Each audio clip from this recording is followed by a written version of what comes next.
Saludos y bienvenidos al capítulo 18 de nuestro podcast La Biblia para Todos, dirigida a niños, papás y abuelitos, basada en la versión de la Biblia de la maestra Barrón.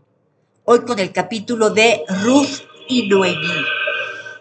Voy a contarles una historia muy linda en la que se aprovechan bien los dones que Dios regala a las criaturas. En esta historia veremos la forma en que Ruth, gracias a su humildad y obediencia a Noemí, se hizo querer y respetar en un país extranjero. En aquellos tiempos de luchas entre Israel y los pueblos vecinos, se dejó sentir la sequía y el hambre en la tierra prometida. Muchas familias salieron y una de ellas se fue por los campos de Moab. Estaba formada por Noemí, su esposo y sus dos hijos, que llegaron a esta tierra extranjera atraídos por sus suaves colinas acariciadas por la brisa del mar. Allí encontraron trabajo y pan. Poco tiempo después, los hijos se casaron con mujeres del país. Pasaron los años y murió el marido de Noemí, y ya solo quedaban sus hijos, pero a poco enfermaron y murieron también. Qué sola y qué triste se sentía Noemí en aquel país extranjero. Entonces pensó en volver a su patria y así lo comunicó a las dos viudas de sus hijos, quienes la miraban como a una madre por lo buena que había sido con ellas. Noemí les había hablado tanto de su Dios y de los favores que de él había recibido su pueblo, que ahora ellas lo conocían y lo adoraban también. No te vayas, le decían, nosotras cuidaremos de ti. No, respondió Noemí, regresaré a mi país y entre mis gentes. Está decidido. Ustedes volverán con sus padres y pronto se casarán nuevamente y serán felices. Tienen todo el derecho a hacerlo.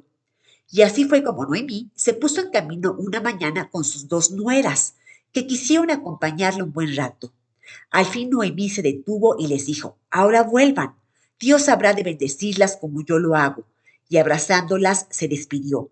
Pero una de ellas, llamada Ruth, le dijo, donde vayas tú, iré yo. Donde tú vivas, viviré yo. Tu pueblo será mi pueblo y tu Dios será mi Dios. Viendo Noemí la decisión de la muchacha, aceptó que siguieran juntas y la otra se regresó con sus padres. Tras un camino largo, llegaron a Belén, a la antigua casa en que Noemí había vivido con su familia.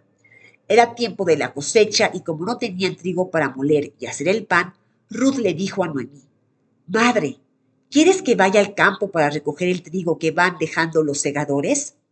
Creo que es una buena idea y está permitido a los pobres. Ve, le respondió Noemí. Sucedió que el campo era de un hombre rico llamado Booz, pariente de Noemí. Cuando llegó a inspeccionar el campo, preguntó a uno de sus trabajadores quién era aquella muchacha que recogía trigo. Es la moabita, extranjera que ha venido con Noemí, le respondió.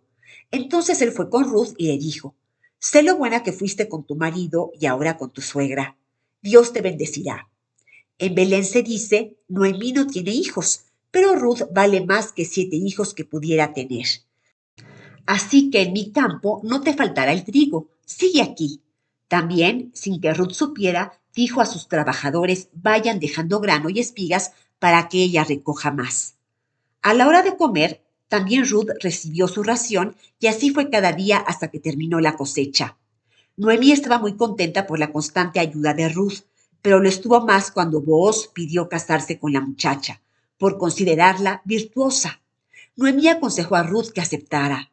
La boda se realizó y Dios premió a aquel hogar con un hijo, y cuando Noemí lo acunaba entre sus brazos, sentía que con él se habían borrado todos los dolores pasados. Se le veía tan feliz que todos los vecinos decían, le ha nacido un hijo a Noemí.